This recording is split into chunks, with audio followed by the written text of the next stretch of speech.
Hello hi friends, అందరూ ఎలా ఉన్నారు? 2 డేస్ నుంచి ఇన్‌స్టాగ్రామ్‌లో అలాగే యూట్యూబ్‌లో రెగ్యులర్‌గా మన ఫ్రెండ్స్ అయితే అడుగుతూనే ఉన్నారు. తొందరగా తెలంగాణ ఎక్స్‌పెక్టెడ్ కట్ ఆఫ్ 2024 గురించి వీడియో చేయండి బ్రో అని చెప్పేసి. నేను దాని గురించి చాలా విషయాలు కనుక్కున్నాను. అలాగే చాలా మందితో మాట్లాడాను. కొంచెం డెప్త్‌గా ఎళ్లి ఇన్ఫర్మేషన్ తెలుసుకున్నాను. ముందే చెప్తున్నాను, నేను చెప్పేది జస్ట్ ఒక ఊహాగానం మాత్రమే. దీన్నే ప్రామాణికంగా తీసుకొని నేను చెప్పిన దానికంటే కొంచెం తక్కువ అటు ఇటు అయిందని చెప్పేసి మీరు ఎటువంటి పరిస్థితిలో ఫీల్ కావద్దండి. నాకు తెలీదు, ఎవరికీ తెలీదు. జస్ట్ ఇది ఒక ఎక్స్‌పెక్టెడ్ కట్ ఆఫ్ మాత్రమే. దీనివల్ల మీరెవరైతే అస్సలైతే బాధపడొద్దు. ఓకేనా?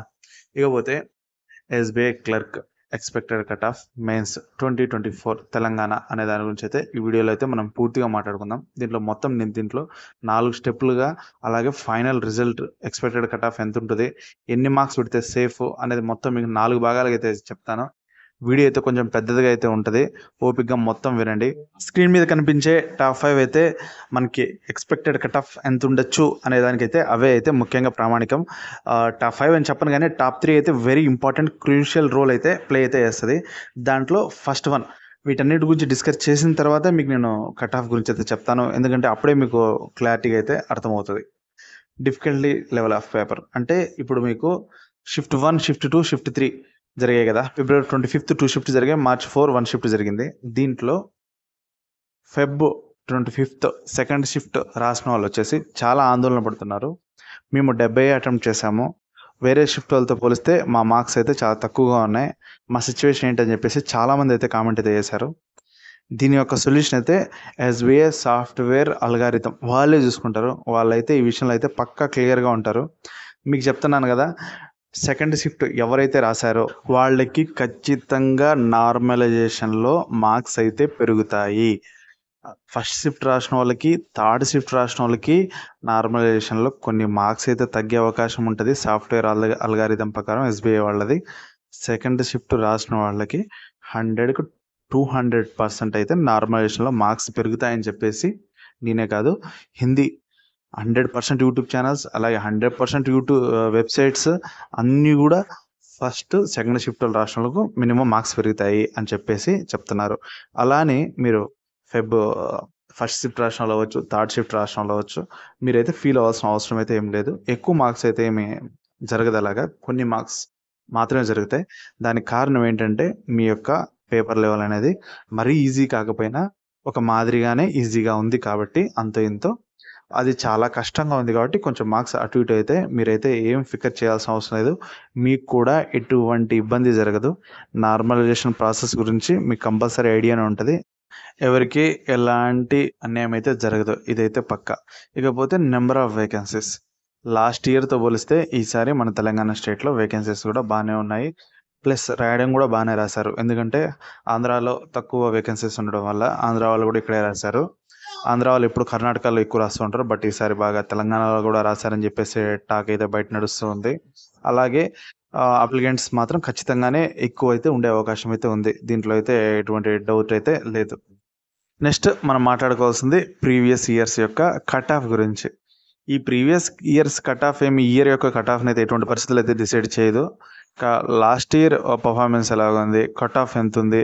అలానే కొంచెం అటు ఇటు ఉండొచ్చు అని చెప్పేసి ప్రీవియస్ ఇయర్స్ యొక్క కట్ ఆఫ్‌ని అయితే మనోళ్ళైతే అధ్యయనం అయితే చేస్తారు. ఇదేమి పెద్ద ప్రామాణికం చూపిస్తుందని నేనైతే ఏమి అనుకోను. కానీ దీని బేస్ మీదే మనం ప్రెజెంట్ ఎక్స్‌పెక్టెడ్ కట్ ఆఫ్ కూడా కొంచెం అటు ఇటు చెప్పొచ్చు అనే ఒక ఉద్దేశంతో దీన్ని కూడా ప్రామాణికంగా తీసుకున్నారు. ఇక తర్వాత ఓవరాల్ స్టూడెంట్స్ యొక్క పర్ఫార్మెన్స్.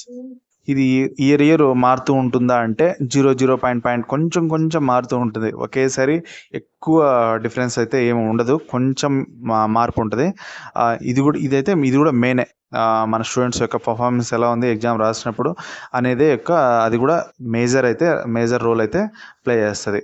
ఇకపోతే గుడ్ అటెంప్ట్స్, బ్యాడ్ అటెంప్ట్స్ అలాగే షిఫ్ట్ 1 గుడ్ అటెంప్ట్స్ ఎన్ని, షిఫ్ట్ 2 గుడ్ అటెంప్ట్స్ ఎన్ని, షిఫ్ట్ 3 గుడ్ అటెంప్ట్స్ ఎన్ని, ఇదైతే ఇంకా నెక్స్ట్ అయితే చెప్తున్నాను. ఇంతవరకు వీడియో చూసారంటే ఖచ్చితంగా వీడియో నచ్చే ఉంటుంది. దయచేసి మన వీడియోని లైక్ చేయండి. అలాగే మన ఛానల్ సబ్స్క్రైబ్ చేయండి. ఇక మెయిన్ టాపిక్‌లోకి అయితే వెళ్ళిపోదాం. మీ అందరికి తెలిసిందే ఎస్‌బీఐలో మనకి ఎటువంటి సెక్షనల్ కట్ ఆఫ్ ఉండదు. కానీ షిఫ్ట్ 1లో అవ్వచ్చు, షిఫ్ట్ 2లో అవ్వచ్చు, షిఫ్ట్ 3లో అవ్వచ్చు. బాగా డిఫికల్ట్‌గా ఉన్నది మాత్రం జనరల్ అవేర్‌నెస్ అలాగే క్వాంట్. ఈ రెండిట్లోనే చాలామంది తక్కువ అటెంప్ట్స్ అయితే చేశారు. నెక్స్ట్ పోతే ఇంగ్లీషు, రీజనింగ్ ఈ రెండు అయితే సేఫ్గా చేశారు. ఫస్ట్ మనం బాగా రాసిన ఇంగ్లీష్, రీజనింగ్ గురించి అయితే మాట్లాడుకుందాం. English minimum 18 to 25 good attempts, అలాగే reasoning 18 to 23 attempts good attempts. దీంట్లో వేరే ఛాన్స్ లేదు. ఓవరాల్ కట్ ఆఫ్ మళ్ళీ చెప్తున్నాను, జస్ట్ సబ్జెక్ట్ వైజ్ అయితే చెప్తున్నాను. నెక్స్ట్ క్వాంట్ అయితే 15 to 18 గుడ్ అటెంప్ట్స్ పక్కా, దాంట్లో డౌటే లేదు. ఎందుకంటే క్వాంట్ అయితే చాలా టఫ్గా అయితే వచ్చింది. జనరల్ అవేర్నెస్ ఇది 18-17 పెట్టిన వాళ్ళకి కూడా గుడ్ అటెంప్ట్సే అని చెప్పుకోవచ్చు. ఎందుకంటే ఎక్కువ మార్క్స్ పోయేది కూడా దీంట్లోనే కాబట్టి 18 అటెంప్ట్స్ అంటే ఆడికి బెస్ట్ అని చెప్పుకోవచ్చు. ఇకపోతే షిఫ్ట్ 1, షిఫ్ట్ 2, షిఫ్ట్ 3 ఓవరాల్ యొక్క గుడ్ అటెంప్ట్స్ అయితే మాట్లాడుకుందాం. షిఫ్ట్ 1, షిఫ్ట్ 3 గురించి మాట్లాడుకుందాం. ఫస్ట్ షిఫ్ట్ 1, షిఫ్ట్ 3 అయితే 70 to 90 అటెంప్ట్స్ మీరు చేసింటే మీరు రేస్లో ఉన్నట్టే, మీరు సేఫ్. నేను చెప్పేది షిఫ్ట్ 1 అలాగే షిఫ్ట్ 3 క్యాండిడేట్స్ గురించి అయితే చెప్తున్నాను. మీరు అన్ని పిట్టుంటే సేఫ్, సరేనా?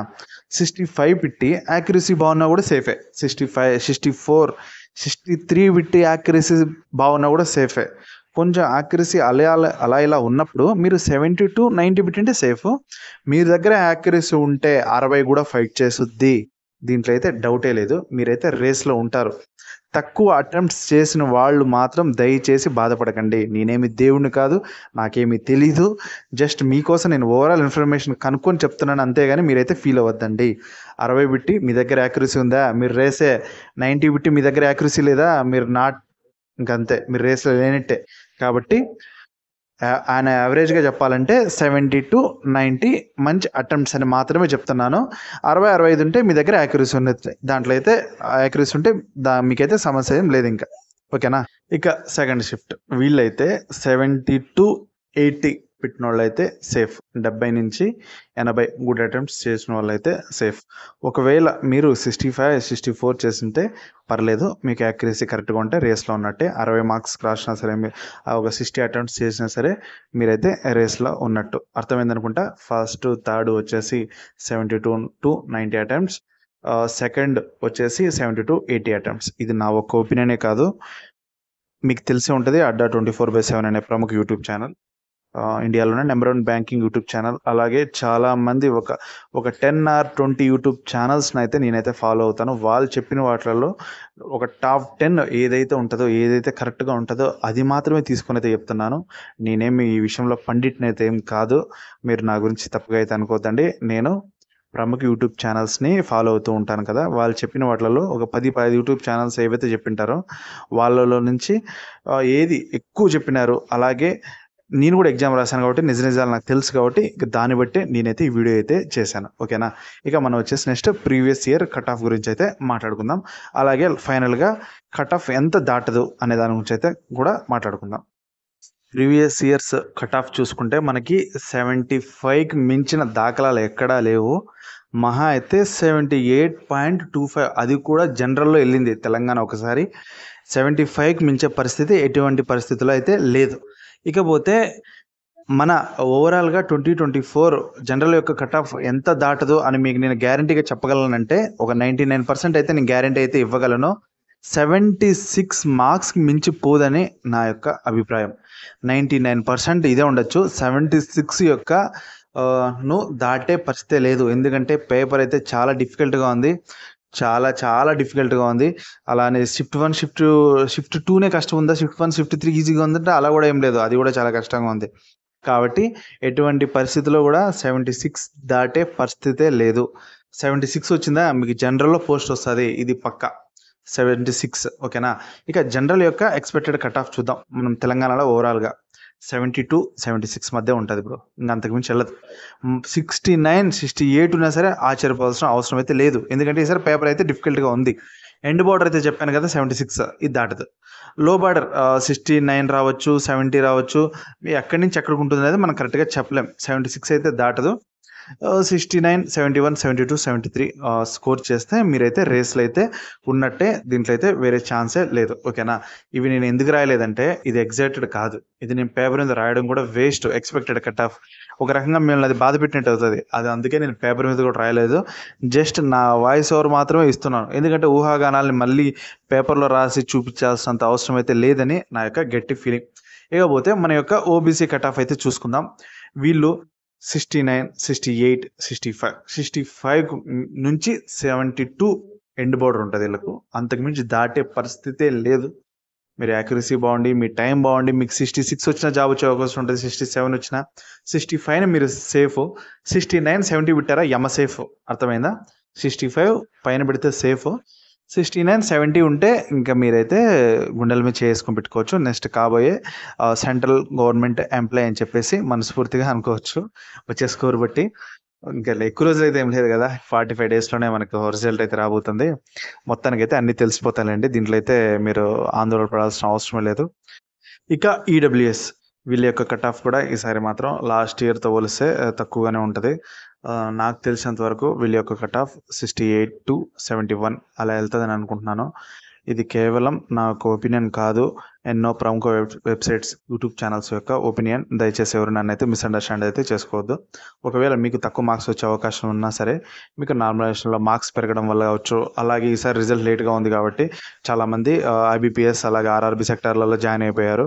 కాబట్టి మెరిట్ లిస్ట్ 1, 2 వస్తాయి కదా, అప్పుడు మాత్రం మీకు మార్క్స్ తక్కువ వచ్చినా సరే మీకైతే అవకాశం ఉంటుంది. మీకు ఏదో మార్క్స్ తక్కువ వచ్చాయని చెప్పి జాబ్ రాలేదని మాత్రం మీరైతే బాధపడద్దు. ఆ అప్డేట్స్ కూడా మీకైతే నేను రెగ్యులర్గా అయితే అందిస్తూ ఉంటాను. ఓకేనా? మీరు 71 వరకు పెట్టారంటే సేఫ్. మహా అంటే 72 దాటదు మీది కూడా. 71, 72 లేదు ఇంకా మీ స్టేట్లో ఎక్కువ మంది మెరిట్ స్టూడెంట్స్ ఉంటే 73 వరకు కూడా వెళ్ళే అవకాశం ఉంటుంది. ఓకేనా? మీరు ఒక 70 పెట్టే 71, 72, 73 వీటి మధ్య ఉంటుంది. ఆ మధ్య మీరు ఉన్నారంటే సేఫ్. ఇకపోతే SC ST Telangana expected cut off వీటి గురించి అయితే ఏ ప్రముఖ ఛానల్స్లో కానీ ఏ ప్రముఖ వెబ్సైట్లో కానీ ఎక్స్పెక్టెడ్ కట్ ఆఫ్ అయితే ప్రత్యేకంగా అయితే ఎస్సీ ఎస్టీ గురించి అయితే ఎక్కడ కూడా మెన్షన్ లేదు. అలాగే ఓబీసీ ఈడబ్ల్యూఎస్ గురించి కూడా మెన్షన్ లేదు. జస్ట్ నియర్ బై ఉండొచ్చని మాత్రమే చెప్తున్నాను. కానీ దీన్ని జనరల్కి మాత్రం కరెక్ట్గా ఎగ్జాక్ట్గా చెప్పారు 76 దాటదని. దాని బేసే మనం ఇవి చెప్తున్నాము. దాని బేస్ చూస్తున్నట్లయితే 60 పైన పెట్టిన వాళ్ళు ఎస్టీ వాళ్ళు సేఫ్, 65 పైన పెట్టిన వాళ్ళు ఎస్సీ వాళ్ళు సేఫ్ అని అనుకోవచ్చు మనం అంతే. ఎందుకంటే దీని గురించి ఏ ప్రముఖ వెబ్సైట్స్లో కానీ ఏ ఛానల్స్లో కానీ ఎటువంటి చర్చ లేదు దీని గురించి. మీరు దీన్ని అర్థం చేసుకోవాల్సిన అవసరం ఎంతైనా ఉంది. కాబట్టి మీరు నియర్ బై 65, 68 అలా పెట్టిన వాళ్ళు మీరు కొంచెం సేఫ్ అనే అనుకోవచ్చు. ఇకపోతే ఫైనల్గా అయితే ఓ మాట చెప్తున్నాను. నెక్స్ట్ వీడియో అయితే కర్ణాటక గురించి అయితే చేస్తున్నాను. కర్ణాటక గురించి దాని యొక్క మొత్తం దీనికైతే అది పూర్తి డిఫరెంట్గా ఉంటుంది. కట్ ఆఫ్ అవ్వచ్చు, అలాగే బేసెస్ ఆంధ్ర వాళ్ళు కర్ణాటక రిజల్ట్ మీద ఎంత బేస్ చూపిస్తారనేది ఉండొచ్చు. మొత్తం దాని నుంచి అయితే అది కొంచెం డిఫరెంట్ వరల్డ్గా ఉంటుంది ఆ వీడియో. అదైతే టుమారో ఈవినింగ్ కల్లా అయితే పక్కా అయితే అదైతే వచ్చేస్తుంది. ఈ వీడియో గురించి మీకైతే నేను విషయం చెప్పాలి. ఎటువంటి పరిస్థితులలో నేను చెప్పిన ఈ విషయాలు మీరు మాత్రం సీరియస్గా తీసుకోవద్దు. నేను పేపర్లో రాయలేదంటేనే మీకు అర్థం కావాలి దీన్ని ఎంతవరకు తీసుకొని ఎంతవరకు వదిలేయాలని. ఒక చెబితే వదిలేసే విషయం ఇది. సరేనా? మిగతా వీడియోస్ మాదిరి కాదు. బయోటా ఫామ్ అవ్వచ్చు, క్యారెక్టర్ సర్టిఫికేట్ అవ్వచ్చు, అవి పక్కా 99% ఎగ్జాక్ట్గా కరెక్ట్ చెప్పినట్టే. అవి మీరు మైండ్లో పెట్టుకుంటే మీకు వర్క్ ప్రాసెస్ అనేది చాలా ఫాస్ట్గా జరుగుతుంది. కానీ ఇది అలా కాదు కదా, ఇది జస్ట్ ఊహాగానాలు మాత్రమే. ఇవి ఎటువంటి పరిస్థితుల్లో మీరు మాత్రం సీరియస్గా అయితే తీసుకోవద్దు. సరేనా? తక్కువ అటెంప్ట్స్ చేసినా సరే మీకు నార్మలైజేషన్లో మార్క్స్ పెరిగి జాబ్ అవకాశం ఉంది. అలా కాదు, మీరు కొన్ని మార్క్స్తో మిస్ అయితే మీకు మెరిట్ లిస్ట్ 1 కానీ మెరిట్ లిస్ట్ 2 కానీ లాస్ట్ టైం టూ లిస్టులు వచ్చాయి. అలాగే ఈసారి కూడా రావచ్చు. ఈసారి కూడా మీకైతే అవకాశం ఉండొచ్చు. మీరైతే ఎటువంటి పరిస్థితుల్లో డిసప్పాయింట్ అవ్వద్దండి. అలాగే ఫర్దర్ ఎగ్జామ్స్కి మీరైతే బాగా చదువుకోండి. ఈ రిజల్ట్ కోసం ప్రత్యేకంగా టైం కేటాయించి వెయిట్ అయితే చేయొద్దు. మీకు ఆగస్ట్ నుంచి ఎగ్జామ్స్ ఉంటాయి కాబట్టి మీ కాన్సన్ట్రేషన్ మొత్తం ఎగ్జామ్స్ మీద అయితే పెట్టండి. ఇలాంటి వీడియోస్ అయితే మన ఛానల్ అయితే రెగ్యులర్గా వస్తూ ఉంటాయి. మన వీడియోస్ని లైక్ చేయండి, అలాగే మన ఛానల్ని సబ్స్క్రైబ్ చేయండి.